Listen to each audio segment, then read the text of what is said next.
ধমক দিয়ে নির্বাচনের অভিযাত্রা দাবিয়ে রাখা যাবে না বলে হুঁশিয়ার করেছেন বিএনপির স্থায়ী কমিটির সদস্য ডক্টর এজেডএম জাহিদ হোসেন। নবনির্বাচিত ড্যাব নেতৃবৃন্দকে দিয়ে সকালে রাজধানীর জিয়া উদ্যানে বিএনপির প্রতিষ্ঠাতা প্রয়াত রাষ্ট্রপতি জিয়াউর রহমানের সমাধিতে শ্রদ্ধা জানান ডক্টর জাহিদ। পরে সাংবাদিকদের তিনি বলেন, কেউ নির্বাচন হতে দিবে না বলে হুঁশিয়ারি করছেন। এমন বক্তব্যের মধ্য দিয়ে স্বৈরাচারের পদধ্বনি শুনতে পাওয়া যাচ্ছে।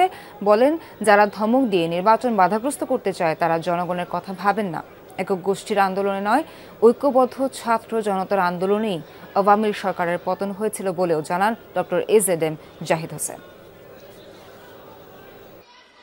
সরকারের সাথে সম্পৃক্ত আছেন সেই অংশের পক্ষ থেকে কেউ বলেন, হুমকি দেন যে আগামী দিনে নির্বাচন হতে দেবেন না। মনে হচ্ছে সেই স্বৈরাচারের যে আচরণ ছিল, স্বৈরাচারের যে কথা ছিল, সেই ধরনের কথার পদধ্বনি আমরা শুনতে পাই। আমাদের এখন দায়িত্ব হচ্ছে সবাইকে সাথে নিয়ে আগামীতে এমন একটি জাতীয় নির্বাচনের পরিবেশ সৃষ্টি করা যেখানে মানুষ নির্বিঘ্নে তার ভোটাধিকার প্রয়োগ করতে পারবে।